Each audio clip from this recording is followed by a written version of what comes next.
Os raios de sol, atravessando as enormes janelas panorâmicas, desenhavam reflexos dançantes nas taças de cristal. Uma música suave, de vez em quando interrompida pelas risadas dos convidados, preenchia o espaçoso salão do restaurante, decorado especialmente para a celebração do aniversário de Júlia, uma empresária de sucesso. Hoje, Júlia estava deslumbrante como nunca antes. Seu vestido de seda delicada na cor champanhe realçava sua figura elegante, enquanto os brincos de diamantes brilhavam e encantavam os olhos de quem a via. Era um dia especial. Júlia completava 30 anos, e a festa estava sendo um sucesso. Os convidados, vestidos conforme as últimas tendências da moda, conversavam descontraidamente enquanto desfrutavam de sofisticados aperitivos e champanhe caro. Júlia, como uma borboleta cheia de energia, circulava pelo salão, dando atenção a todos. Sua sogra, Dona Sônia, a ajudava em tudo, especialmente nas questões organizacionais relacionadas à cozinha. "Você está simplesmente deslumbrante hoje", exclamou Vanessa, uma amiga de infância, ao abraçá-la calorosamente. "Como consegue estar sempre tão radiante?" Júlia riu, e devolvendo o abraço, respondeu: "O segredo é simples." Ela piscou com malícia. "Quando você é amada, tudo fica mais fácil." Nesse momento, ela olhou para Ricardo, seu marido, que se aproximava com um sorriso acolhedor nos lábios. "E aí, como estão, minhas lindas?" perguntou ele, beijando a esposa na bochecha e piscando para a amiga. "Ah, como sempre", respondeu Vanessa, sorrindo, encantadas com seu talento de fazer a Júlia tão feliz. "Vocês só precisam de filhos para completar a felicidade. E quem sabe muitos." Ricardo passou o braço ao redor da cintura de Júlia, puxando-a para perto. "Ela já é meu maior tesouro", disse ele, com ternura. "Hoje é um dia especial para ela. Quanto aos filhos, não precisamos ter pressa. Aliás, estamos planejando fazer um check-up em um dos melhores centros médicos." Nesse instante, o som melodioso de taças de cristal ecoou pelo salão, e os garçons anunciaram o início do momento mais esperado da noite, a entrada do bolo. Todos os olhares se voltaram para a porta, de onde surgiu uma enorme e impecável sobremesa branca, decorada com velas finas que cintilavam com uma luz quente. Júlia observava, com o coração acelerado, aquele verdadeiro milagre da confeitaria, sentindo um misto de emoção e expectativa. Ela fechou os olhos, fez um pedido silencioso e apagou as velas sob aplausos calorosos e felicitações. O doce ritual chegou ao fim, e parecia que a festa havia atingido seu auge. Os convidados começaram a se espalhar pelo salão. Alguns continuavam dançando ao som da música ao vivo, enquanto outros se acomodavam confortavelmente nas poltronas da área de descanso. "Bom, acho que é hora dos presentes", disse Ricardo, segurando a mão de Júlia e levando-a para o centro do salão, onde já estava montada uma pequena mesa. "Preparei uma surpresa especial para o seu aniversário. Sei que você não gosta de discursos longos, então vamos direto ao ponto." Ele fez um sinal para o garçom, que trouxe um envelope de papel amarrado com uma fita dourada. Júlia, curiosa, observava a cena, sentindo o coração disparar com a expectativa de algo único. Ricardo, com um sorriso enigmático, abriu o envelope e retirou um pedaço de papel dobrado ao meio. "O que é isso, querido?" perguntou Júlia, intrigada. "Isso é", começou Ricardo, desdobrando o papel, "um certificado para um salto individual de paraquedas." O salão do restaurante ficou em silêncio por alguns segundos, quebrado apenas por algumas exclamações surpresas de alguns convidados. Júlia, ainda em choque, olhava ora para o marido, ora para o fatídico certificado, sem entender o que estava acontecendo. "Salto de paraquedas", repetiu ela, incrédula. Ricardo concordou, e seus olhos brilhavam com entusiasmo incontido. "Sim, pensei que seria a experiência perfeita para você. Adrenalina, liberdade, voar. É como um conto de fadas." Júlia desviou o olhar para Vanessa, que naquele momento aplaudia animadamente. Os olhos da amiga brilhavam de entusiasmo. "Ricardo, que incrível!" exclamou Vanessa. "Que presente espetacular! Júlia, você simplesmente precisa experimentar isso. É tão incrível, tão diferente." Júlia olhava para eles, sentindo-se como uma personagem de uma cena absurda. Ricardo sabia muito bem que ela tinha medo de altura. E Júlia já havia dito várias vezes que até mesmo a roda gigante a deixava desconfortável. E agora? Um salto de paraquedas? Era simplesmente inconcebível. Ricardo, você sabe do meu medo, disse Júlia, tentando manter a calma. Eu mal consigo voar de avião, e agora você quer que eu salte?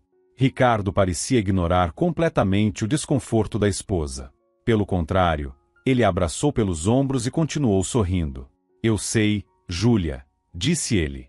Mas foi exatamente por isso que escolhi esse presente.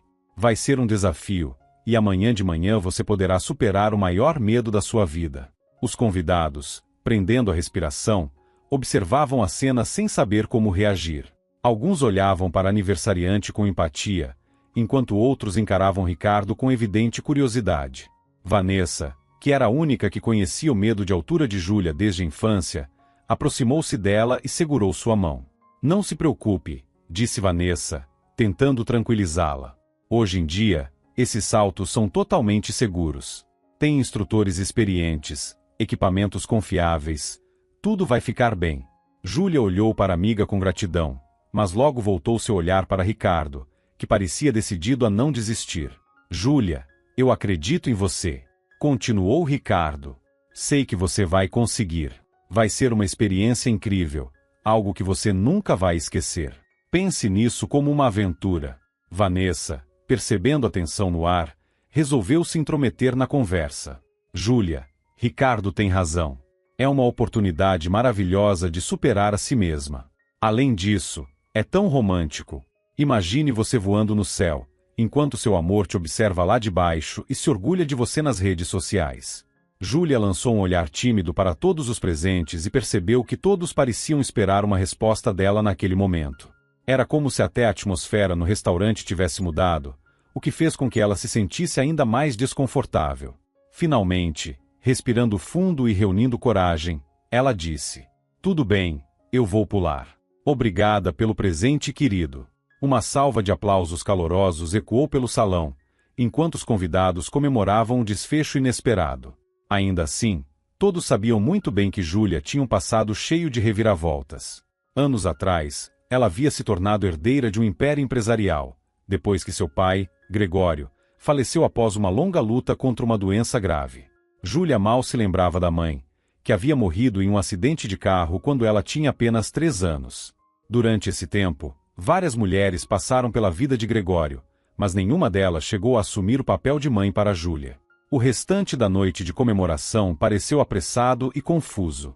Talvez por conta da música ao vivo ou talvez porque a própria aniversariante já estava exausta, o que todos os presentes notaram. No caminho de volta para casa, no táxi, Júlia ficou em silêncio a maior parte do tempo, olhando pela janela. Mais um ano que passou, como o tempo voa, pensou. Depois de tomar um banho, ela se deitou na cama, tentando ignorar o marido, que cantarolava de forma descontraída ao seu lado. Muito bem, Ricardo. Você realmente caprichou no presente desta vez, hein? Murmurou para si mesma. Apesar disso, as palavras de Vanessa continuavam ecoando na sua cabeça. Talvez ela estivesse certa. Não havia motivo para se preocupar com algo tão pequeno.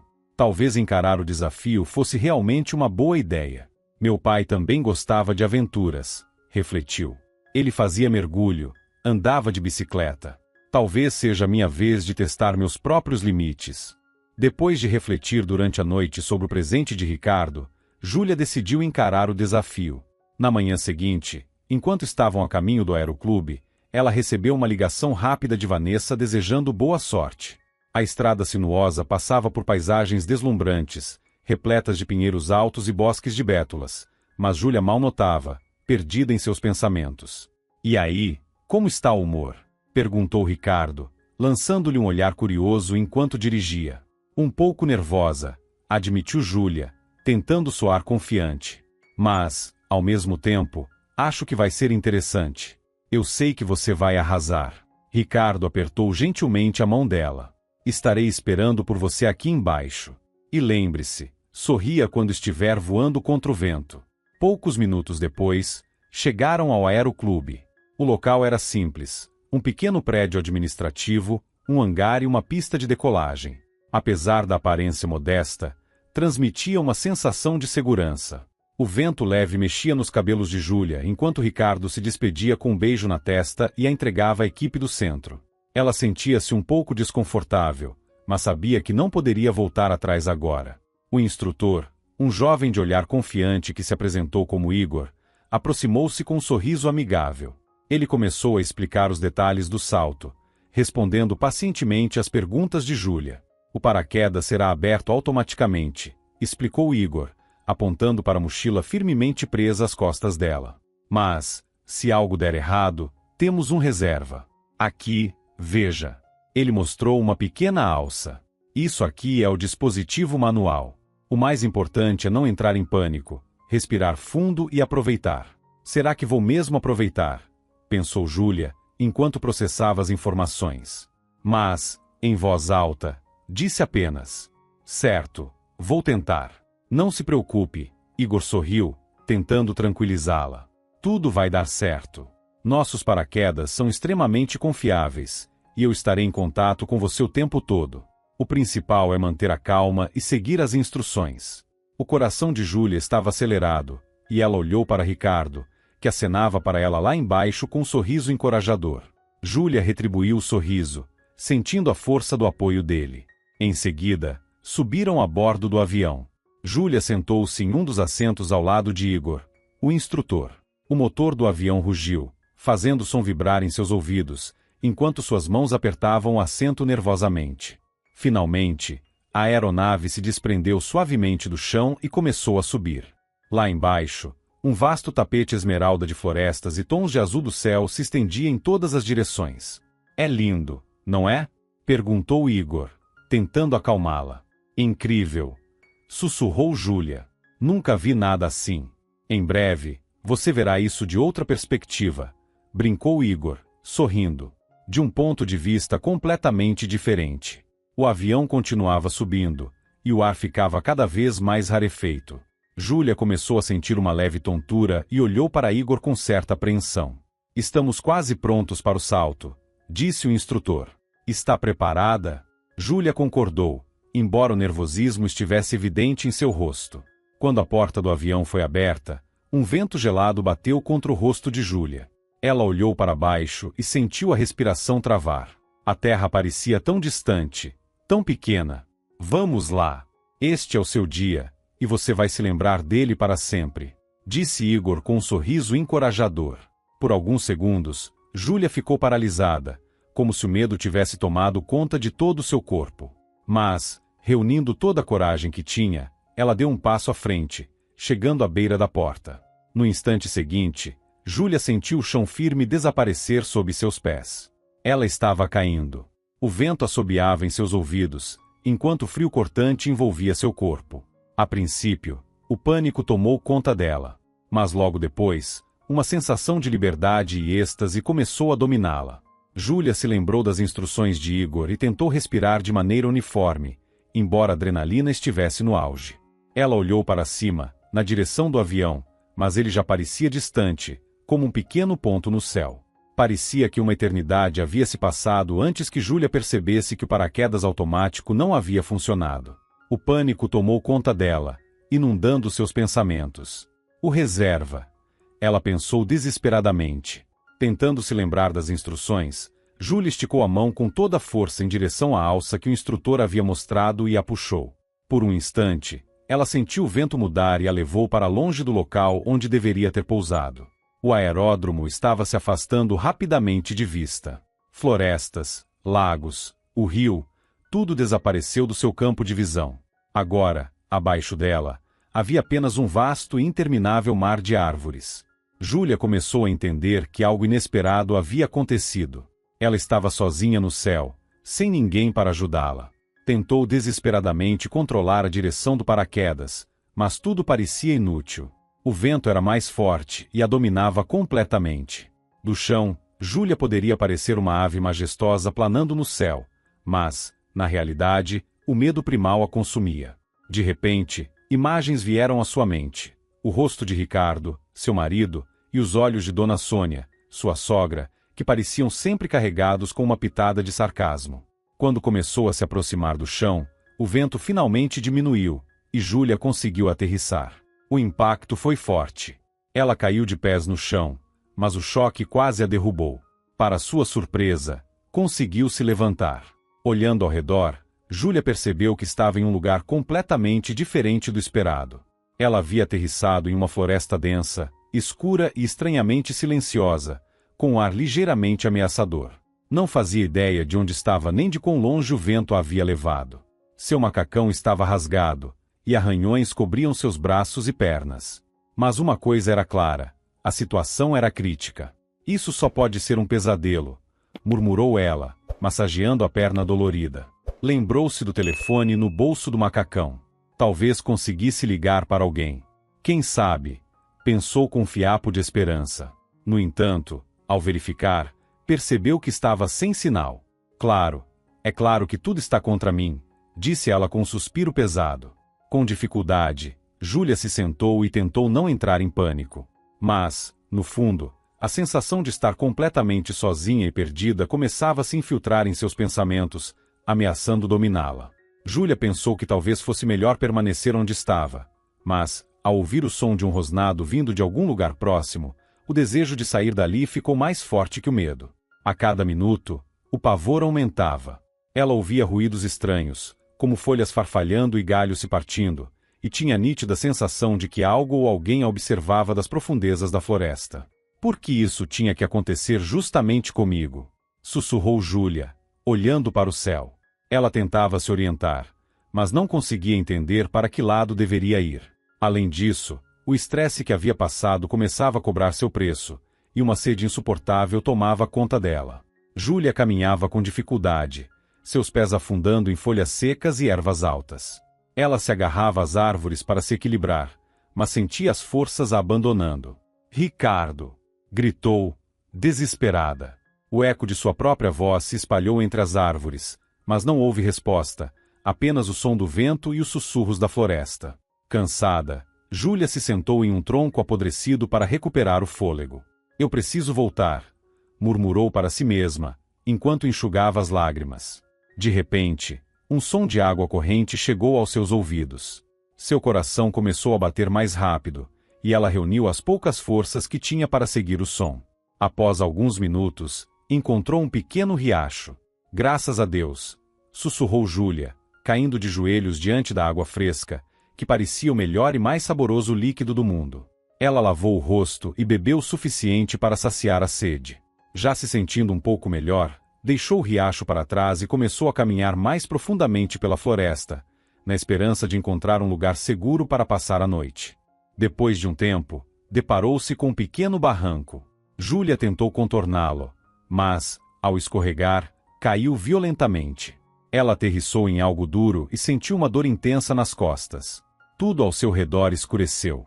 Quando recuperou os sentidos, percebeu que estava em um buraco, como uma antiga armadilha de ursos, parcialmente escondida entre a vegetação. O espaço era pequeno, e havia uma sensação de claustrofobia no ar. Foi então que notou, com o coração disparado, que não estava sozinha. No canto do buraco, algo se mexia, encolhido nas sombras. Era um pequeno filhote de lobo, sujo, magro e com grandes olhos tristes. Ao vê-la, o animalzinho começou a ganir baixinho e se encolheu contra a parede da armadilha. Júlia sentiu pena do pobre filhote. Com cuidado, ela estendeu a mão e gentilmente passou os dedos pelo pelo emaranhado do pequeno lobo. Era como se ambos fossem almas solitárias, unidas pelo infortúnio. Depois de respirar fundo, Júlia tentou escalar as paredes do buraco, mas elas eram muito íngremes e escorregadias. Exausta e sem forças, ela se sentou novamente, abraçou o filhote e começou a chorar. De repente, ela ouviu vozes acima do buraco. Olha só, tem mesmo algumas framboesas boas aqui, disse uma voz. Mas ele vai comer tudo antes de chegarmos em casa, reclamou outra voz, em tom de brincadeira. Júlia prendeu a respiração. Reunindo coragem, gritou: socorro! Nós estamos aqui. As vozes ficaram em silêncio por um momento, seguidas por passos apressados. Logo, 3 rostos curiosos apareceram na beira do buraco. Eram 3 garotos, vestindo camisas e calças gastas. Um deles tinha cabelos claros como trigo, outro tinha cabelos castanhos, e o terceiro tinha cabelos pretos como carvão. Cada um segurava uma cesta cheia de cogumelos e frutas silvestres. Tem alguém aqui? Exclamou o garoto loiro. É verdade, confirmou o de cabelos castanhos. O terceiro, o de cabelos pretos, inclinou-se para olhar melhor e disse, surpreso. É uma mulher, e um lobo com ela. Os olhos dos garotos não mostravam medo, mas sim curiosidade e espanto. Júlia ergueu o olhar e perguntou, com a voz suave. Vocês podem nos ajudar a sair daqui? Claro que podemos. Respondeu o garoto loiro. Somos irmãos, Nicolau, Miguel e Antônio. Meu nome é Júlia, disse ela. Eu estava saltando de paraquedas, e bem, acabei aqui. Vamos buscar alguns galhos, sugeriu Nicolau. Jogamos no buraco para você conseguir subir. Boa ideia, concordou Miguel. Tem muitos galhos secos logo ali. Por alguma razão, Antônio não foi com os irmãos buscar os galhos. Ele ficou na beira do buraco, observando e tranquilizando Júlia. Fique firme, a gente vai te ajudar logo. Enquanto Nicolau e Miguel corriam para buscar galhos, Antônio permaneceu sentado ao lado do buraco e começou a contar sobre suas aventuras favoritas na floresta. Ele falou sobre como adorava cogumelos e sobre como seu pai fazia uma sopa deliciosa com eles. Contou também que queria ser tão corajoso e forte quanto o pai um dia. Júlia ouvia o garoto, e um pequeno sorriso surgiu em seu rosto. Ela se sentia grata por aquele momento de leveza, mesmo no meio de tanto caos. Logo depois, Nicolau e Miguel voltaram carregando braçadas de galhos secos. Eles começaram a descê-los cuidadosamente no buraco, trabalhando juntos com precisão. Não discutiam nem interrompiam um ao outro, apenas se ajudavam para construir algo que se parecesse com uma escada improvisada. Será que você consegue subir? Perguntou Nicolau, olhando para Júlia. Vou tentar, respondeu ela, com esforço. Apoiada nos galhos frágeis, Júlia começou a subir devagar. As crianças seguravam a respiração, observando cada movimento dela. Finalmente, com a ajuda deles, ela conseguiu sair do buraco. Como você está? Perguntou Nicolau, preocupado. Acho que estou bem, respondeu Júlia, respirando fundo. Muito obrigada. Se não fosse por vocês. Ah, não foi nada, disse Miguel, com um sorriso tímido. A gente sempre ajuda quem está em apuros. Curiosa, Júlia olhou para as cestas cheias de cogumelos e frutas que os garotos haviam deixado no chão. O que são essas frutas e cogumelos que vocês estavam coletando? Perguntou. Eu nunca conseguiria distinguir os venenosos dos comestíveis. Nós ajudamos nosso pai a coletar ervas para ele conseguir ganhar a vida, explicou Antônio, sentado ao lado do buraco. Ervas? Perguntou Júlia, surpresa. Sim, ele faz remédios naturais com elas. Mas, na verdade, o nosso pai é artista, explicou Miguel, com um tom melancólico. Ele pinta quadros lindos, mas ninguém compra, então ele precisa ganhar dinheiro de outro jeito. Papai é muito inteligente, acrescentou Nicolau, com orgulho. Ele sabe fazer poções e remédios que curam de verdade. Enquanto os meninos falavam, Júlia percebeu o quanto admiravam o pai.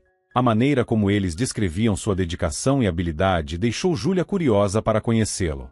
A vida tranquila e pacífica da floresta começava a parecer encantadora para ela, tão distante do ritmo frenético da cidade. Vamos levar você até nossa casa, sugeriu Nicolau. Vai que você cai em outro buraco por aí. E o filhote de lobo também precisa de ajuda. Ele está muito fraquinho. Júlia deu de ombros, mas acabou concordando.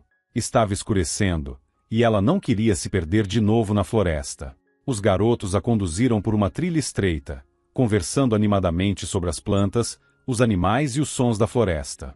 Júlia ouvia atentamente, interessada em cada detalhe que eles contavam. Logo chegaram a uma clareira onde havia uma cabana pequena, mas arrumada. Perto da entrada, um homem estava sentado em um banco, desenhando algo em um caderno. Ele parecia tão absorto no que fazia que nem notou a chegada deles. Pai! Gritaram os meninos em coro. Olha quem encontramos! O homem levantou o olhar, surpreso, e viu Júlia. Ele parecia ter pouco mais de 30 anos, com olhos gentis e uma barba espessa que transmitia força e serenidade.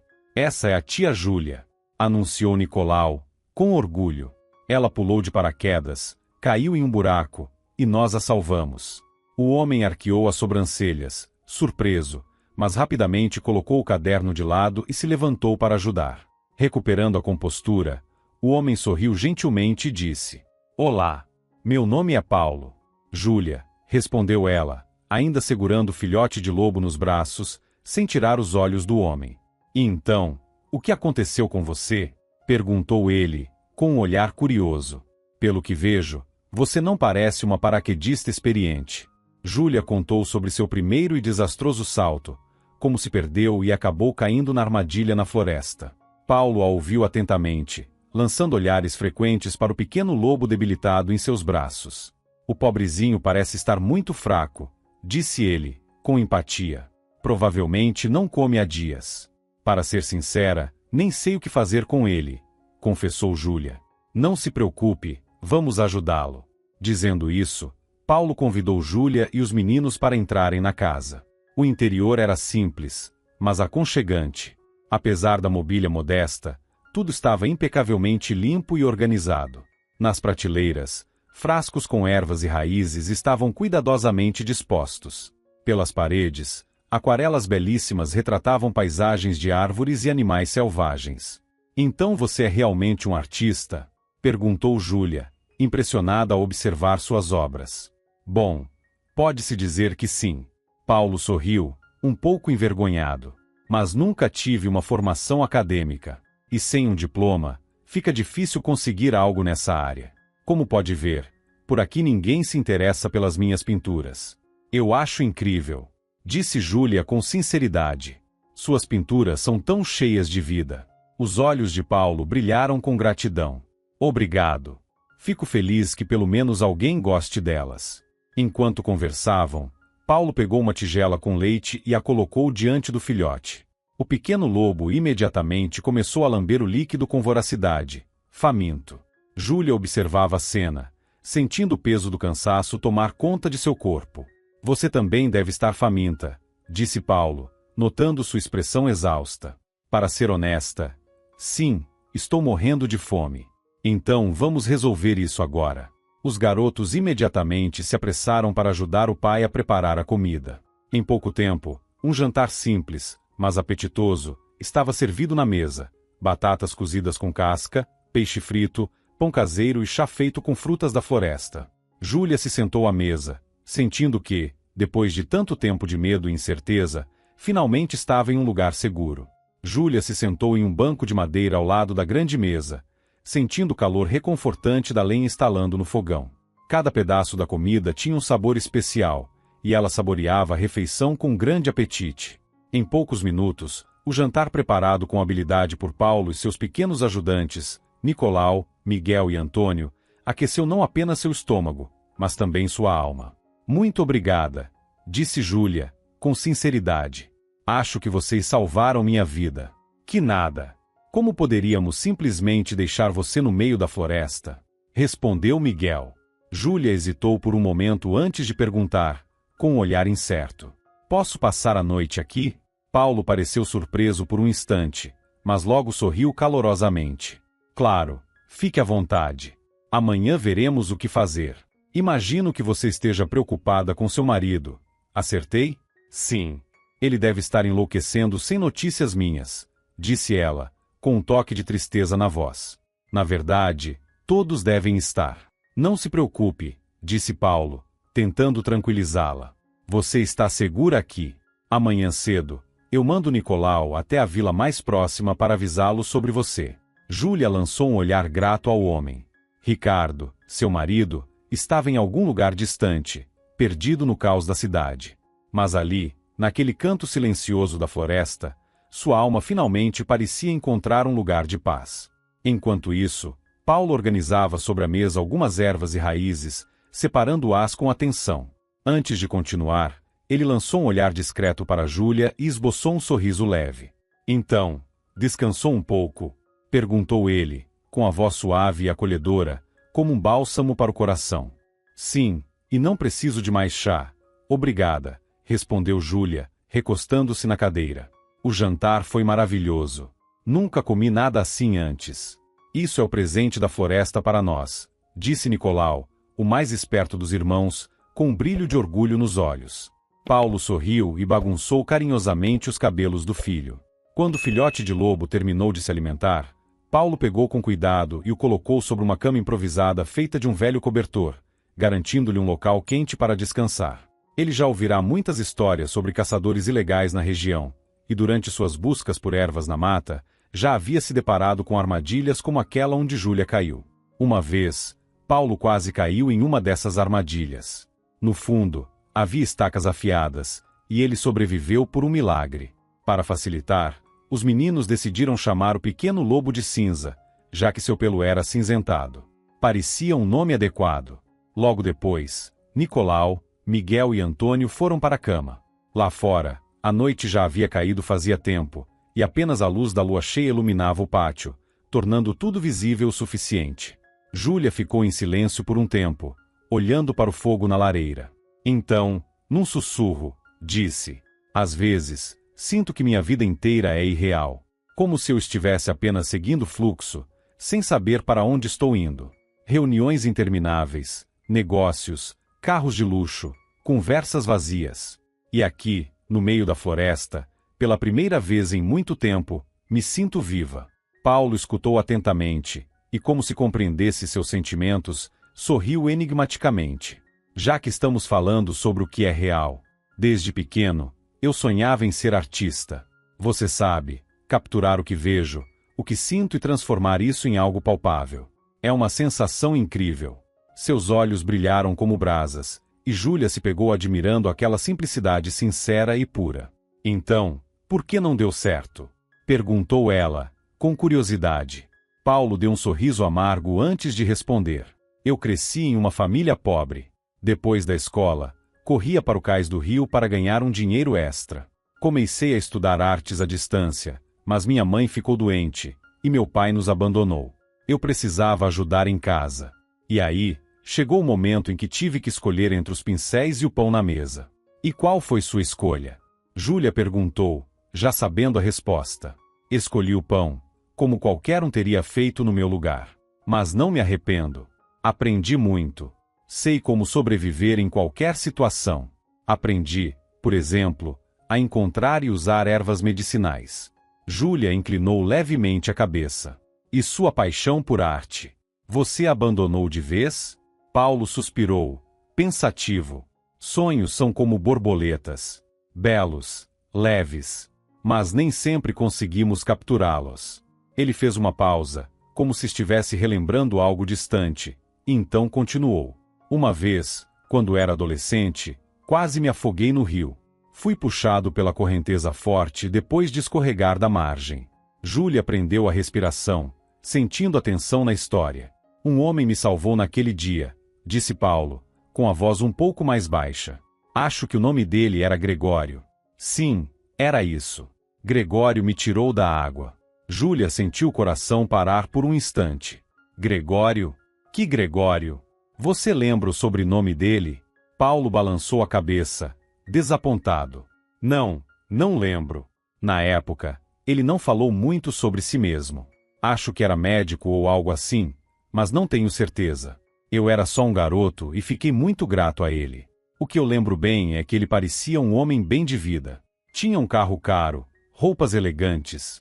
Nadava como um verdadeiro profissional. Salvou minha vida com tanta facilidade que parecia coisa de filme. Mas depois foi embora, e nunca mais o vi. Júlia o encarava, sentindo como se algo dentro dela estivesse prestes a explodir. Sua mente se encheu de lembranças de infância. Seu pai. Ele havia lhe contado essa história tantas vezes. Ele sempre falava do dia em que salvou um menino da correnteza de um rio. Gregório Ferreira, um ex-cirurgião talentoso, que ainda na faculdade havia conquistado o título de mestre em natação. As lágrimas se acumularam nos olhos de Júlia. Ela ainda não conseguia acreditar. Seu pai tinha sido o homem que salvara Paulo. O destino estava pregando uma peça inacreditável. Uma leve tontura tomou conta dela.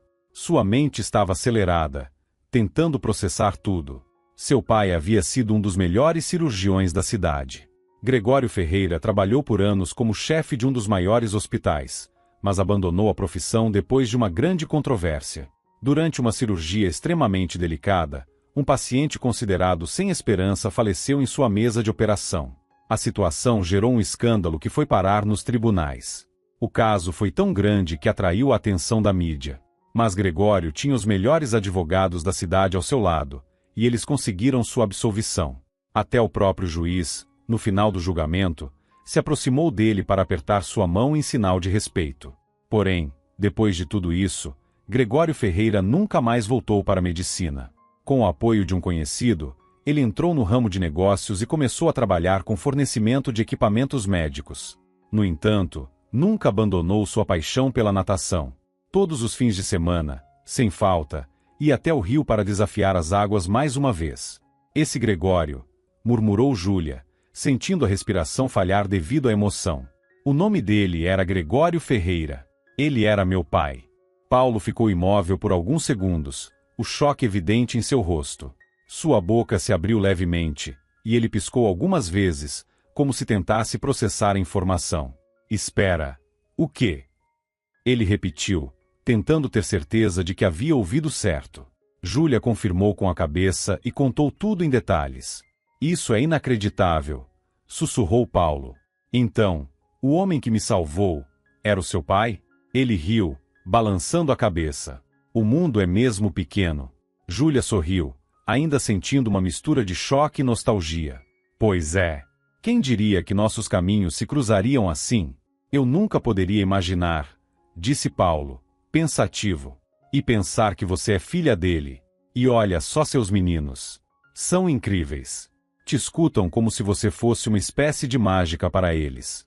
Paulo sorriu, mas havia uma sombra de tristeza em seu olhar. Ele se inclinou um pouco mais para perto de Júlia, e o cheiro das ervas que ele havia coletado durante o dia pairou no ar. Meus filhos são especiais, disse ele, em um tom mais baixo, olhando para Nicolau, Miguel e Antônio, que dormiam profundamente. Júlia franziu as sobrancelhas. Eles não são seus filhos biológicos. Paulo sorriu de leve, mas balançou a cabeça. Não. Eles são meus filhos, mas não de sangue. Júlia ficou em silêncio por um momento antes de perguntar, quase em um sussurro. Como isso aconteceu? Paulo suspirou profundamente. Seu olhar se perdeu no fogo da lareira, como se tentasse enxergar ecos do passado dançando entre as chamas. A noite está tão silenciosa.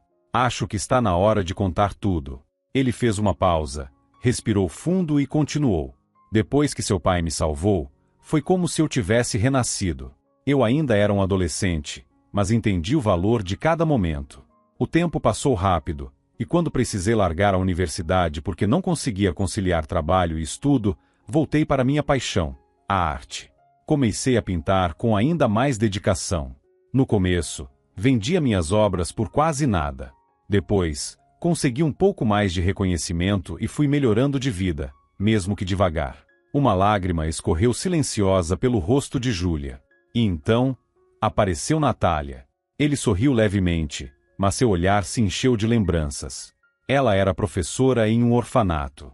Nos conhecemos por acaso, quando fui até lá para doar algumas das minhas pinturas para as crianças.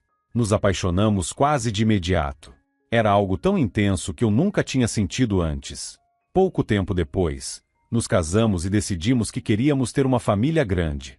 Paulo fez uma pausa, e Júlia percebeu um aperto em sua voz antes de continuar. Mas havia um problema. Um obstáculo que colocava em risco nossa felicidade. Ele respirou fundo e apertou as mãos, como se revivesse aquele momento difícil. Natália não podia ter filhos. Problemas de saúde. Mas isso não nos desanimou.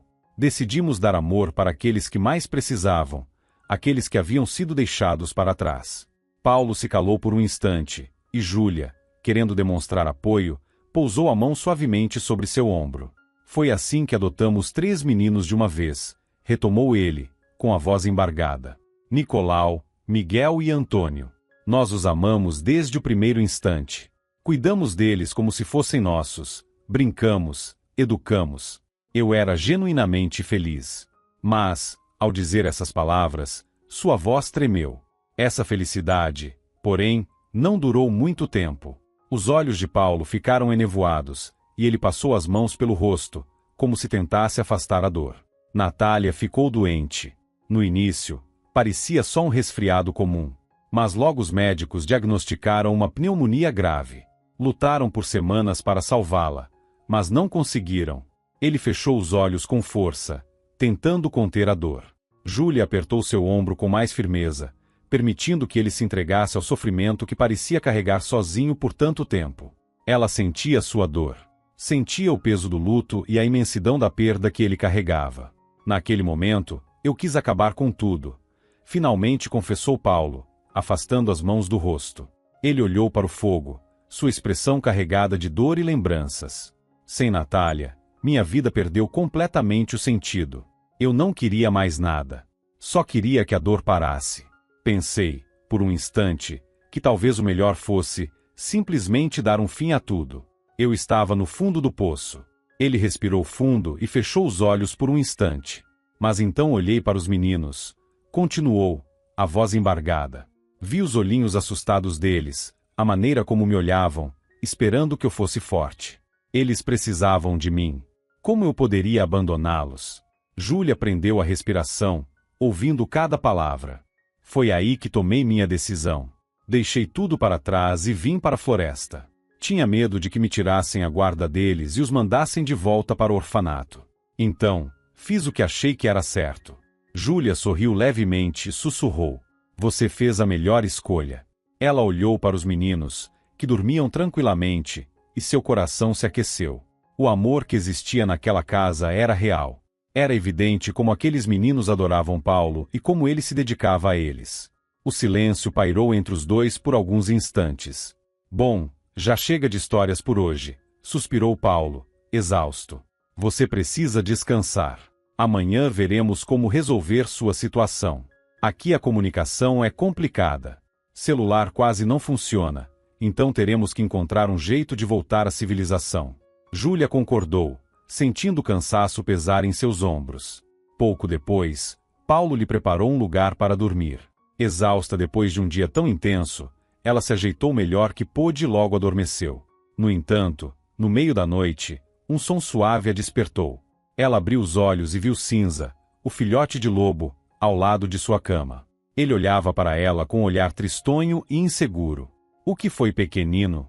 Sussurrou Júlia, estendendo a mão. Está com medo de um lugar estranho? O filhote lambeu seus dedos e esfregou o focinho contra sua palma, buscando conforto. Júlia sorriu suavemente. De repente, percebeu que aquele pequeno e assustado animal não era tão diferente dela. Acho que nós dois precisamos de proteção. Pensou ela, fechando os olhos novamente. Mas, por mais que estivesse cansada, o sono não vinha. Será que Ricardo não conseguiu organizar um resgate o dia inteiro? Não acionou ninguém para procurar por mim? Nem ao menos chamou um helicóptero para sobrevoar a área. Isso é tão difícil assim? Ela suspirou, sentindo a frustração crescer. E minha sogra? Será que ela está satisfeita com a minha ausência? Talvez, para ela, eu estar perdida no meio da floresta seja até conveniente. Com esses pensamentos pesando sobre sua mente, Júlia permaneceu desperta, encarando a escuridão, enquanto o filhote adormecia ao seu lado. Júlia estava deitada na cama dura, coberta por um cobertor velho, lutando para pegar no sono. Ao seu lado, Cinza, o pequeno filhote de lobo, respirava tranquilamente.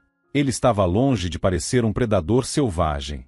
Ainda era pequeno, mas, quando crescesse, mostraria sua verdadeira força. Enquanto tentava dormir, flashes do dia exaustivo misturavam-se a lembranças do passado. Um episódio em especial veio à sua mente, um momento que mudou sua vida para sempre. Naquele dia, o sol brilhava intensamente, refletindo nas janelas do ônibus. Mas, dentro do veículo lotado, o ar era abafado e pesado. Era hora do almoço, e Júlia, vestindo um casaco velho e um lenço simples cobrindo a cabeça, tentava passar despercebida. Seu coração batia acelerado, como o de um animal encurralado. Será que consigo me misturar à multidão assim? Ela se lembrou da conversa com Vanessa, sua amiga de infância. Tudo havia começado como uma brincadeira. Duvido que você consiga se vestir como uma mendiga, pegar um ônibus e passar despercebida. Desafiou Vanessa enquanto tomavam café em um restaurante sofisticado. Júlia, impulsiva como sempre, aceitou o desafio sem hesitar. E agora ali estava ela, espremida entre os passageiros, tentando não chamar atenção. As paradas iam passando, e o ônibus continuava cheio. Então, em uma das estações, um fiscal de transporte entrou. Seu olhar afiado percorria os passageiros, à procura de quem estivesse sem bilhete.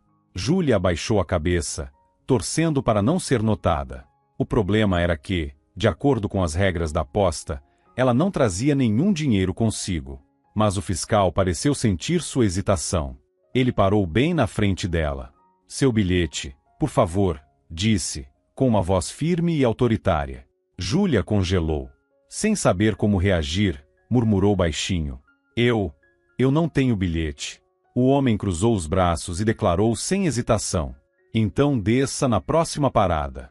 O pânico tomou conta dela. Eu não queria, começou Júlia, tentando argumentar, mas o fiscal a interrompeu com um olhar severo. Ah, claro, ninguém nunca quer. Mas, no fim das contas, metade do ônibus está sem pagar passagem. O ambiente dentro do veículo ficou tenso. Júlia, vestida como uma moradora de rua, sentia todos os olhares sobre si. Será que ele chamaria a polícia? E se o fiscal resolvesse prendê-la? Foi então que, como se surgisse do nada, apareceu um jovem. Ele vestia-se de forma simples, mas com bom gosto, e tinha um rosto aberto e simpático. O fiscal olhou para ele com desconfiança, esperando qualquer coisa, menos o que veio a seguir. Mas o rapaz manteve a calma.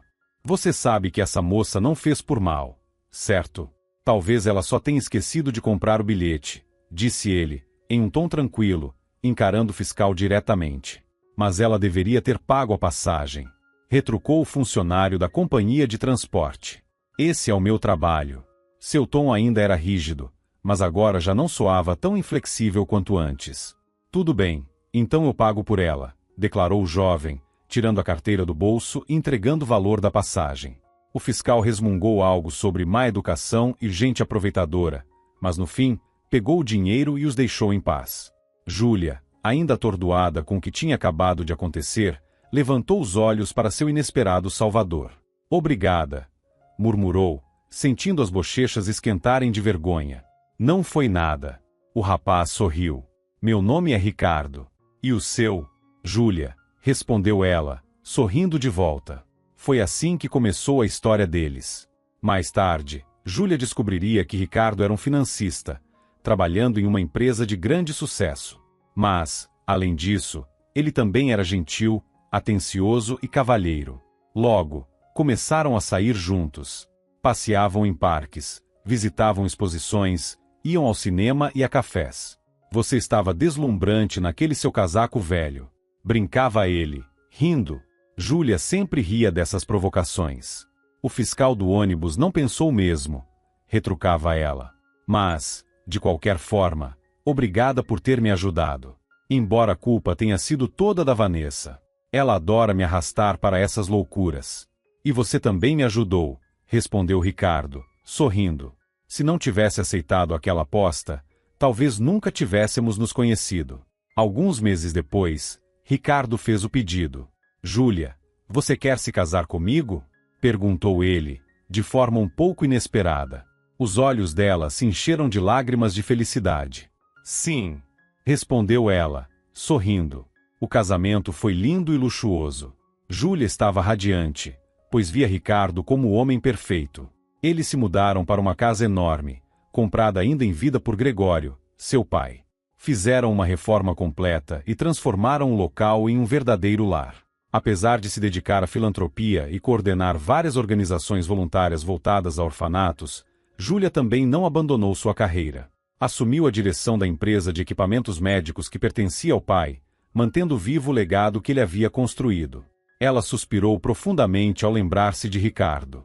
Mas agora, ali, sob aquele céu aberto cercada pela floresta, sentia-se de uma forma completamente diferente.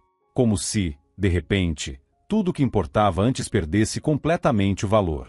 Enquanto isso, em uma luxuosa mansão pertencente à família Ferreira, Ricardo servia champanhe em 2 taças. Dona Sônia, sua mãe, estava sentada à sua frente. Seus olhos estreitos brilhavam de forma predatória. Bem, Ricardo, meus parabéns. Ela suspirou teatralmente. Agora Júlia já deve estar nos céus. Sim, mãe, respondeu ele, sem disfarçar o tom de satisfação. Dona Sônia sorriu com orgulho. Você é um rapaz esperto. No começo, cheguei a pensar que realmente fosse se apaixonar por ela. Boa garota. Pena que não tinha o dinheiro daquela boba rica. Ricardo concordou, com um sorriso frio nos lábios. O melhor é que ela nem percebeu quando, um mês atrás, eu a convenci a fazer um seguro de vida. E adivinhe quem é o beneficiário? Ele tomou um gole de champanhe, saboreando a vitória. Como ela foi ingênua, disse Dona Sônia, revirando os olhos com desprezo. Rica, mas sem inteligência ou astúcia. Já poderia ter percebido há muito tempo que você nunca a amou. De repente, a porta da sala se abriu com um estrondo. Na entrada, estava Vanessa, uma loira esbelta, com um olhar gélido e determinado. Vanessa nunca foi uma verdadeira amiga de Júlia. Durante todo esse tempo, apenas fingiu ser. No fundo, a inveja consumia seu coração. Porque Júlia teve um pai rico e bem-sucedido, enquanto meu morreu como um alcoólatra na prisão. Ela entrou na sala com um sorriso malicioso. E então Rick, como foi? Perguntou, encarando Ricardo. Ele sorriu com satisfação. Tudo saiu conforme o planejado. Vanessa. Seu Igor não falhou. Júlia já deve estar no paraíso. O enterro será em breve. E nós ficaremos ricos. Vanessa soltou uma risada triunfante. Ah, por quantos anos eu esperei esse momento! Exclamou. Durante todo esse tempo, Júlia me considerava sua melhor amiga, vinha até mim pedindo conselhos. Mal sabia ela que eu queria apenas uma coisa, vê-la perder tudo. Ricardo riu e fez um gesto com a mão. Só um detalhe. Não quero que me chame de Rick na frente dos outros. Ninguém pode suspeitar de nada, e você sabe disso. Como quiser, disse ela, sorrindo. Mas devo admitir, você escolheu muito bem sua parceira. Eu fui bem útil, não? Dona Sônia, que observava a cena com um ar de satisfação, sorriu para o filho. Se minha falecida esposa fosse um pouco mais esperta, teria percebido desde o começo que isso tudo era uma farsa. Mas Júlia sempre foi cega. Ela cruzou os braços e completou. Achava que tinha tudo, dinheiro, um marido fiel. Mas não via que você, Vanessa, já estava há tempos rondando seu homem. Vanessa riu, sem esconder o orgulho. Agora tudo vai mudar. Uma nova vida, novas oportunidades e muito dinheiro. Ricardo ergueu a taça de champanhe. Ao nosso futuro. Mas e o plano? O Igor fez o que precisava? Perguntou Vanessa, com um brilho de malícia nos olhos. Com certeza, confirmou Ricardo. Ele sabotou os 2 paraquedas. O reserva também. Vanessa soltou uma gargalhada. Igor é um tolo apaixonado. Faz tudo o que eu mando, e eu manipulo como quero. Dizendo isso, ela se aproximou de Ricardo e o beijou intensamente, sem se importar com a presença de Dona Sônia. A mãe, porém, parecia alheia à cena, concentrada em outro detalhe. E como organizaremos o enterro? Perguntou ela, voltando sua atenção ao filho. Ricardo tomou mais um gole do champanhe e sorriu. Já tenho tudo planejado, afirmou Ricardo, afastando-se de sua amante.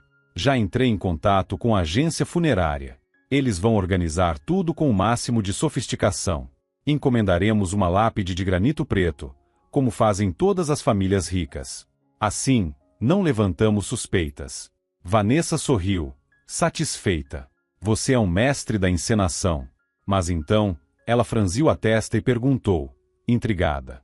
Mas, sinceramente, o que você ganha com tudo isso? O rosto de Ricardo se contorceu de raiva. Seus punhos se fecharam com força. Como assim o que eu ganho? Você ainda pergunta? Você sabe de quem era o pai que morreu na mesa de cirurgia por culpa do pai dela? Quem foi que escapou impune, sem pagar pelo que fez? Sua voz saiu carregada de rancor. Eu passei quase 2 anos naquele maldito orfanato por causa dele. Enquanto isso, minha mãe estava internada em uma clínica, lutando contra a depressão. Ele respirou fundo, tentando conter sua fúria. E agora você me pergunta o que eu ganho? Eu e minha mãe planejamos isso há anos. Até mudamos de sobrenome para que ninguém suspeitasse. Mas uma coisa eu sempre soube, nunca perdoaria essa família pelo que fizeram ao meu pai. Nunca. Dona Sônia concordou, satisfeita com o ódio no olhar do filho. Muito bem. Agora, só precisamos garantir que ninguém desconfie. Ela olhou para Vanessa e sorriu, maquiavélica. E lembrem-se, lágrimas. Muitas lágrimas. Todo mundo precisa ver nossa tristeza. Vanessa riu e começou a bater palmas, debochada. Agora sim, isso está parecendo uma verdadeira peça de teatro. Após discutirem os últimos detalhes, os três brindaram ao sucesso do plano, rindo juntos. Nenhum deles cogitava a possibilidade de que as coisas poderiam sair do controle. Na manhã seguinte, Júlia despertou com o canto dos pássaros. O sol brilhava intensamente pela janela, iluminando o quarto de maneira acolhedora. Ela sentia-se muito melhor do que na noite anterior. Poucos minutos depois, Nicolau apareceu trazendo café da manhã, panquecas frescas, mel e chá de ervas. Obrigada, sussurrou Júlia, emocionada. Isso é maravilhoso. Ela nunca imaginou que, depois de tudo que passou, poderia acordar em um lugar tão tranquilo. Nicolau sorriu e estendeu para Júlia um pequeno buquê de margaridas. Isso é para você, para alegrar o dia. Obrigada, disse ela, pegando as flores. Sentiu o coração aquecer com um gesto simples, mas tão genuíno. Ela olhou ao redor e respirou fundo. Vocês realmente criaram um lar aqui, murmurou. E sabe, Paulo, você me lembra um pouco meu pai. Paulo ergueu a sobrancelha, surpreso. Sério? Será que pareço tão velho assim? Ela riu e balançou a cabeça. Não, não é isso. É que meu pai também tinha mãos firmes e um coração generoso. Hoje em dia, isso é raro. Paulo sorriu, levemente tocado pelas palavras. Fico feliz que pense assim. Ele fez uma pausa antes de perguntar. E então, Júlia, o que pretende fazer quando voltar para casa? Havia uma certa hesitação em sua voz. Hoje de manhã, saí para dar uma olhada ao redor com meu binóculo. E, sabe de uma coisa? Ninguém está te procurando. O coração de Júlia apertou ao ouvir aquilo. Ela mordeu o lábio e baixou os olhos. Eu entendo, Paulo, respondeu, com um nó na garganta. Mas, para ser sincera, eu ainda não sei o que fazer. Ele a observou por um instante, avaliando sua expressão pensativa. Então, disse suavemente, nesse caso, eu tenho uma sugestão. Fique aqui conosco por mais um tempo. Paulo continuou. Não precisa ter pressa para voltar. Esse salto de paraquedas, tem algo muito errado nisso tudo. Você percebe? Não deveriam ter te deixado saltar sem um treinamento adequado. Isso é uma violação clara das normas de segurança. Alguém fez isso de propósito. Ele fez uma pausa, como se estivesse organizando seus pensamentos, e então prosseguiu. Meu pai serviu nas tropas paraquedistas. Eles treinavam por semanas antes de fazerem um salto real. E você? Ganhou um simples certificado de presente e foi mandada saltar sozinha? Isso não faz sentido. Pelo que sei, no aeroclube, os primeiros saltos são sempre feitos em tandem, com um instrutor. As palavras de Paulo ecoaram na mente de Júlia. Talvez você tenha razão, murmurou ela, sentindo um arrepio. Talvez realmente seja melhor ficar aqui por enquanto. Mas, ao mesmo tempo, uma parte dela sentia um certo peso ao pensar em Ricardo. Se ele realmente se importasse, já teria me procurado. Depois do café da manhã, Nicolau, Miguel e Antônio, cheios de energia, saíram correndo da cabana, acompanhados pelo latido animado de Cinza, o filhote de lobo. Paulo, vestindo uma velha jaqueta, o seguiu logo depois. Júlia ficou para trás, olhando pela janela. Seus pensamentos vagaram até as palavras de Paulo sobre sua história, sobre sua falecida esposa, sobre como ele quase perdeu a esperança quando a perdeu. Ela observava as crianças brincando. O sol já estava alto, iluminando a copa das árvores e refletindo em pequenas ondas no rio ao longe. Nicolau, Miguel e Antônio corriam pela trilha da floresta, completamente livres, rindo despreocupados. Por um instante, Júlia sentiu algo que não conseguia explicar. Talvez estivesse mais segura ali do que jamais estivera em sua antiga vida. De repente, o coração de Júlia disparou. A poucos metros de onde as crianças brincavam, uma figura sombria apareceu entre as árvores. Paulo! Ela gritou, alarmada, enquanto saía correndo para fora da cabana. O homem usava uma jaqueta escura e botas de borracha lamacentas. Ele permanecia imóvel, parecendo não notar as crianças. Mas Cinza, o filhote de lobo, reagiu imediatamente. Ele parou, ficou alerta, e abaixando-se rente ao chão, soltou um rosnado baixo e ameaçador, mostrando os dentes. Deve ser só um colhedor de cogumelos, murmurou Paulo, mas seu tom não transmitia muita certeza. Os meninos também haviam parado e se entreolhavam, incertos sobre o que fazer. A tensão no ar aumentava a cada segundo. O que está acontecendo? Fale com clareza, exigiu Júlia, sentindo um nó se formar em seu estômago. O homem diante dela abaixou a cabeça, como se lutasse para encontrar as palavras certas. Eu precisava ter certeza. Certeza do quê? Júlia perguntou, sentindo um arrepio percorrer sua espinha. Ele respirou fundo antes de finalmente soltar. Certeza de que você estava morta. Júlia ficou sem ar. O homem diante dela era Igor, o instrutor de paraquedismo. Ele ergueu os olhos, sua expressão tomada pelo arrependimento. Eu juro que não sabia de tudo. Eles me usaram, disse ele, a voz carregada de angústia. Eu jamais teria aceitado se soubesse que queriam sua morte. As palavras dele pareciam ecoar na mente de Júlia, misturadas com os flashes do acidente. O que você está dizendo? Ela murmurou, sentindo o sangue fugir de seu rosto. Igor hesitou, como se estivesse reunindo coragem para falar. Júlia virou-se para os meninos, que observavam a cena de longe, assustados. Entrem na casa, agora, ordenou ela. E não toquem em nada. Os garotos trocaram olhares, mas, percebendo a seriedade na voz dela, obedeceram imediatamente e correram para dentro. Quando Júlia voltou a encarar Igor, seu peito subia e descia em uma respiração acelerada. Então, esse tempo todo você estava me procurando? Igor concordou, sua expressão carregada de culpa. Sim. Desde o momento em que tudo aconteceu, eu não consegui mais dormir, nem comer. Eu sabia que não podia simplesmente ficar parado. Ele apertou os punhos, como se tentasse conter a culpa e a angústia que o consumiam. Júlia sentiu um misto de fúria e incredulidade. Seu coração dizia que Igor falava a verdade, mas sua mente ainda se recusava a aceitar. Eu sabia que poderia ter te matado, murmurou Igor. Passei horas vagando pela floresta, procurando qualquer vestígio seu. Qualquer coisa que me dissesse o que havia acontecido. Mas me perdi, acabei caindo em um pântano e só consegui sair com muito esforço. Júlia olhou para ele com mais atenção. Seu rosto estava abatido, as roupas sujas e os olhos carregados de arrependimento. Naquele instante, ela percebeu que Igor não era o vilão. Ele era apenas uma peça no jogo de alguém mais poderoso. Uma peça que, agora, havia recuperado a consciência. Vanessa, murmurou Júlia, sentindo um calafrio. Então foi ela quem planejou tudo? Ela queria minha morte. Igor concordou lentamente. Sim. Ela falava muito sobre o seu dinheiro. Dizia que você era uma riquinha mimada que teve tudo de mão beijada. Que ela merecia mais do que você. Júlia sentiu o estômago revirar. E Ricardo? O nome do marido saiu de seus lábios quase como um sussurro. Mas o impacto de pronunciá-lo foi como uma lâmina cortando seu peito. Igor permaneceu em silêncio. Ele abaixou a cabeça, evitando olhar nos olhos dela.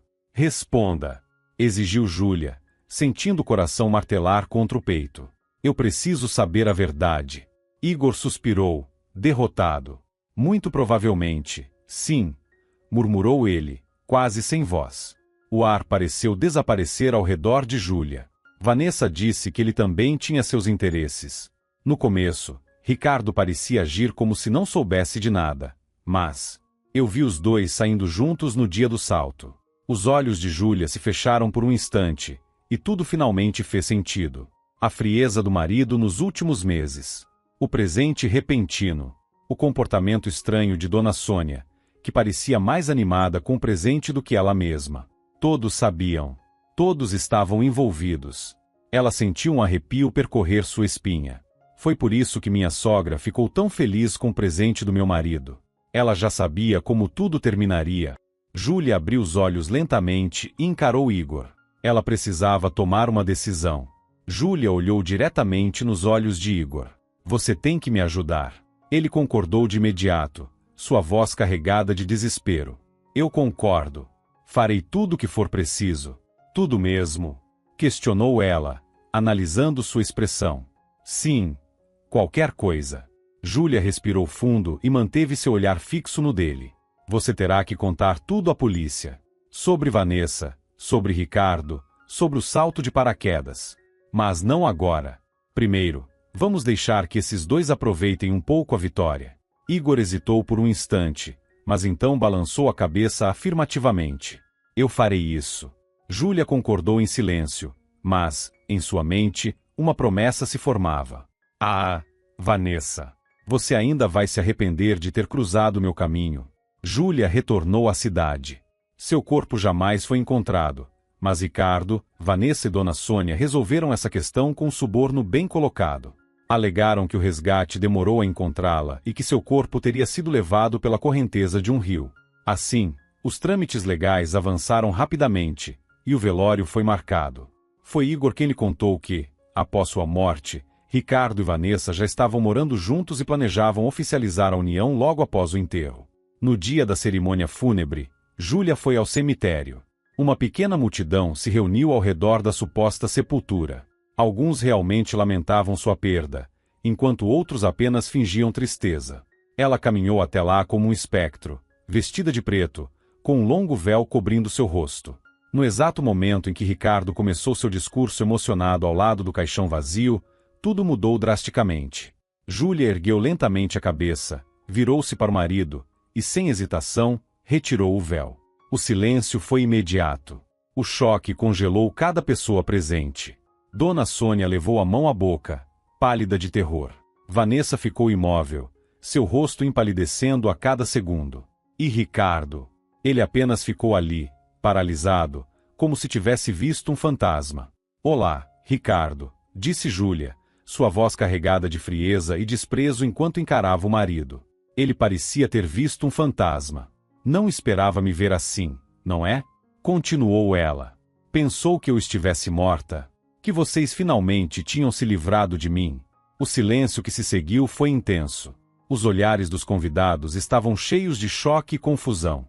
Muitos começaram a murmurar, tentando entender o que estava acontecendo. Dona Sônia, Vanessa e Ricardo trocaram olhares aflitos.